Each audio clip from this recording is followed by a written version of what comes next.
अच्छी रीति ईश्वरीय पढ़ाई पढ़कर और पढ़ाकर 21 जन्मों के लिए देवता बनने की, कांटे से खुशबूदार पावन फूल बन सभी को सुख देने की, एक परमात्मा को बहुत प्यार से याद कर आत्म अभिमानी बनने की, जादूगर रत्नाकर सौदागर बिलवेड गॉडफादर की हम आत्माओं के लिए आज की मुरली से शिक्षण।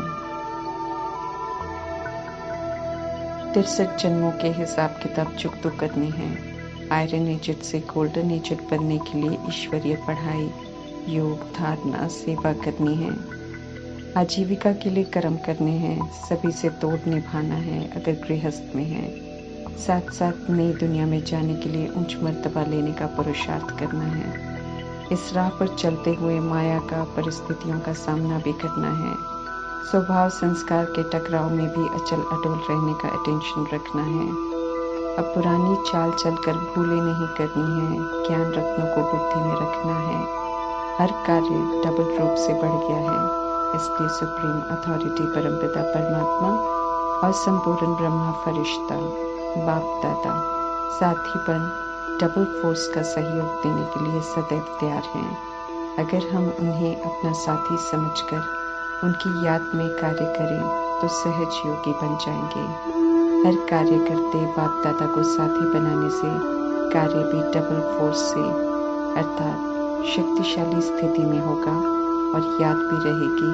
कर्म योगी सहज योगी बन कार्य करेंगे।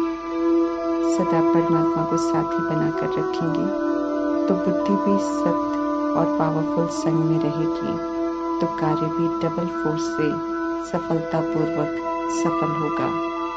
अकेली करने से थक जाएंगे, बोझल हो जाएंगे, चिढ़ते रहेंगे, बुद्धि व्यर्थ सोचेगी, कमजोर बनेगी, फिर कार्य भी वैसा ही होगा। सफलता की अनुभूति नहीं होगी। करने को तो कर देंगे, लेकिन बिना याद, बिना परमात्मा को साथी बनाकर करने से कार्य करने में भी और उन्हें याद करने में भी बहुत मेहनत करनी पड़ेगी। इसलिए परमात्मा पुनः याद भी दिला रहे हैं, वरदान भी दे रहे हैं कि वे साथ देने को तैयार हैं, लेकिन वरदान को यूज कर बाप दादा को अपना साथी समझकर डबल फोर्स से कार्य करने वाला सहज योगी तो हमें ही बनना पड़ेगा। महारथी को हाथी पर सवार दिखाते हैं, उन्हें एलिफेंट राइडर भी कहते हैं। हाथी अपनी मस्ती की चाल में चलता है, किसी पर ध्यान नहीं देता, भले उसे देख कोई कुछ भी बोलता रहे, करता रहे, अपनी धुन में चलता है। ऐसे ही जो महारथी होते हैं वे किसी के भी या परिस्थिति के या माया के प्रभाव या दबाव में नहीं आते। माया के भी नॉलेजफुल होते हैं, इसलिए माया उन्हें अपने वश में कर नहीं पाती है। परमात्मा कहते हैं ऐसे महारथी बन इस मार्ग पर चलो, कभी भी परवश नहीं होना।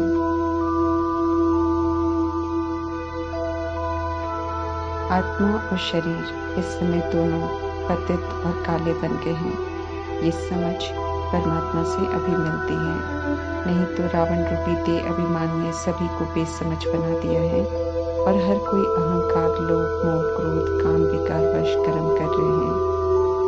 सभी परमात्मा के अनुसार पतित और काले हैं, भले बाहर से कैसे भी कोई अपने को सुंदर और अच्छा समझे।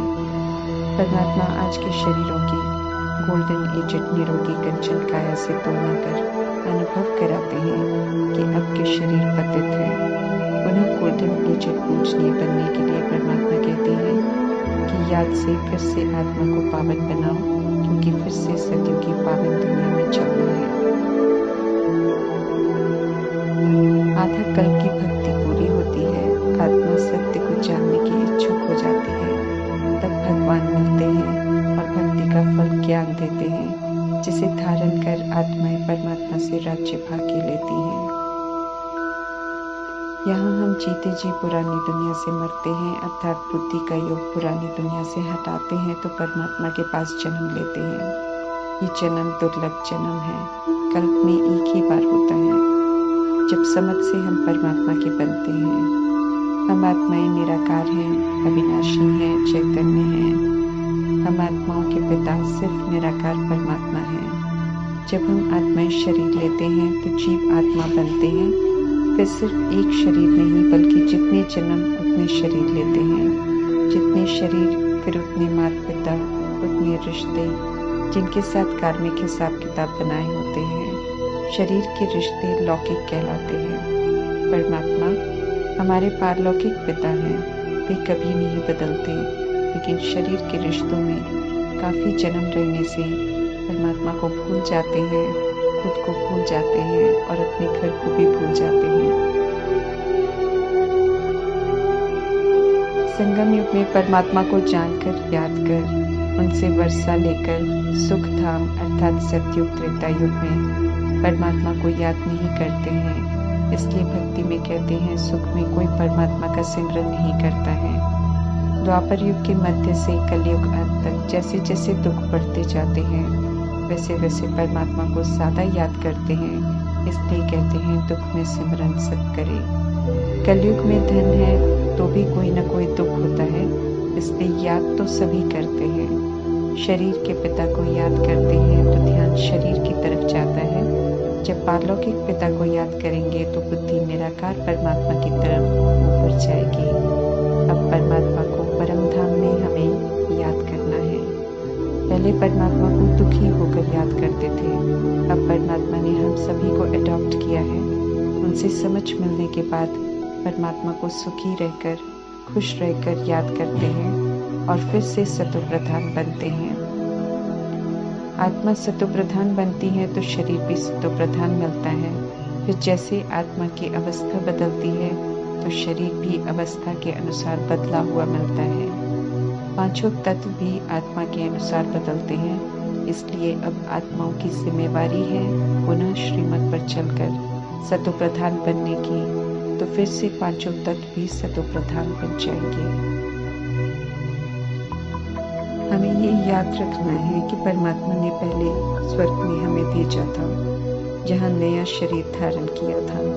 मनमत परमत पर चलकर अब क्या बन गए। अभी परमात्मा फिर हमें अच्छा बना रहे हैं, तो हमें सिर्फ परमात्मा को याद करना है। परमात्मा जो बताते हैं वो बातें हमारे अंदर रहनी चाहिए, तभी अटेंशन रहेगा कि हमें क्या करना है।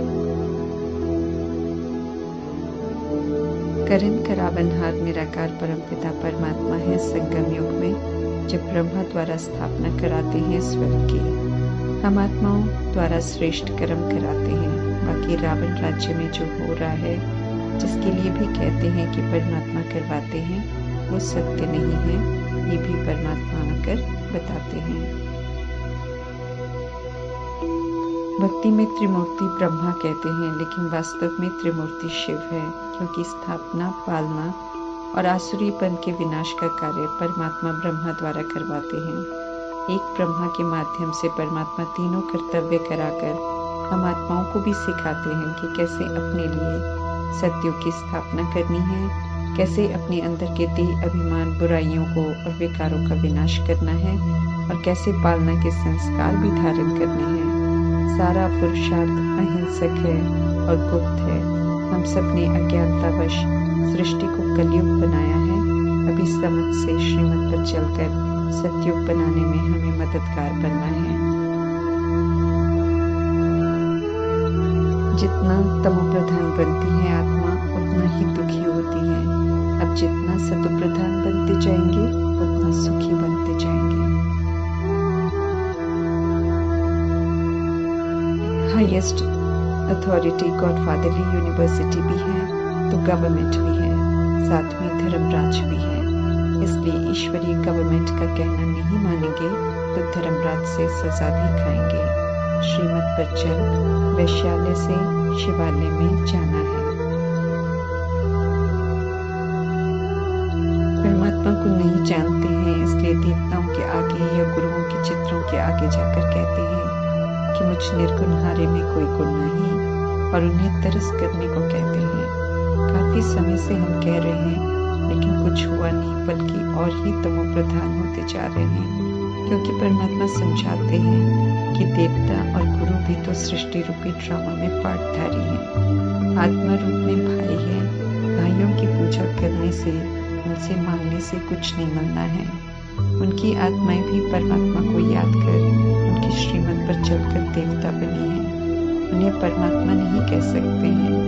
भक्ति में जड़ चित्रों की पूजा करते करते भी गिरते आए हैं, क्योंकि न उन्हें कोई जानता है न परमात्मा पिता को जानता है।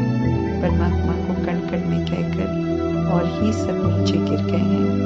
परमात्मा को नहीं जानते, इसलिए और पतित बनते जा रहे हैं। परमात्मा समझा रहे हैं और दिखा भी रहे हैं कि बढ़ती हुई भक्ति के साथ भी आज दुनिया रौरव नर्क बन गई है, क्योंकि समझाने वाला कोई नहीं कि गिरने का कारण क्या है। निराकारी दुनिया में हम आत्माएं परमात्मा के साथ रहते हैं, लेकिन उनको जानने के लिए, उनसे संबंध क्या है उसे समझने के लिए और ड्रामा कैसे चलता है उसे जानने के लिए इस संगम युग में परमात्मा और आत्माओं का संगम युग का मिलन मेला होता है। इस मिलन में तमो प्रधान बन गई आत्मा ज्ञान स्नान करके परमात्मा को याद करके फिर से पावन बनती है। देह अभिमान और विकारों के कारण दुनिया घाटों का जंगल बन गई है। विकारों का राज्य समाप्त करवाकर परमात्मा पुनः गार्डन ऑफ फ्लावर्स बना रहे हैं, जिन्हें याद कर फूल बनते हैं, जिन्हें याद कर पावन बनते हैं। अभी कायदे से हमें सिर्फ उन्हें याद करना है और दैवी गुणों वाला बड़ा आदमी अर्थात देवता बनने की समझ दे रहे हैं। परमात्मा विकारों से छुड़ाते हैं, दुख हरते, सुख देते हैं, रात को दिन बनाते हैं, विश्व का मालिक बनाते हैं, फूलों का बगीचा बनाते हैं, नरकवासी से स्वर्गवासी बना रहे हैं, निस्वार्थ प्यार करते हैं। तो ऐसे कल्याणकारी परमात्मा से कितना लाभ होना चाहिए, इस बात का एहसास स्वयं परमात्मा दिला रहे हैं, क्योंकि याद आत्माओं के लिए बहुत महत्वपूर्ण है। महाभारत जो अज्ञानता में हम देख रहे थे, पढ़ रहे थे, वो काल्पनिक है। असली महाभारत अभी है। सारी सृष्टि ही कुरुक्षेत्र का मैदान है। इसमें परमात्मा से प्रीत बुद्धि पांडव भी हैं, तो विपरीत बुद्धि कौरव भी हैं। तो परमात्मा भी सच्ची गीता के 18 अध्याय अभी सुनाकर संपन्न करने वाले हैं। साधारण से कृष्ण बनाने वाले परमात्मा है। साधारण से कृष्ण बनाने वाले परमात्मा है, इसलिए परमात्मा जास्ते प्यारे हैं। हम आत्मा ही द्रौपदियां हैं जो पुकारती हैं परमात्मा को कि हमें बचाओ, हमें पवित्र रहना है। हम ही इस समय पार्वतियां भी हैं।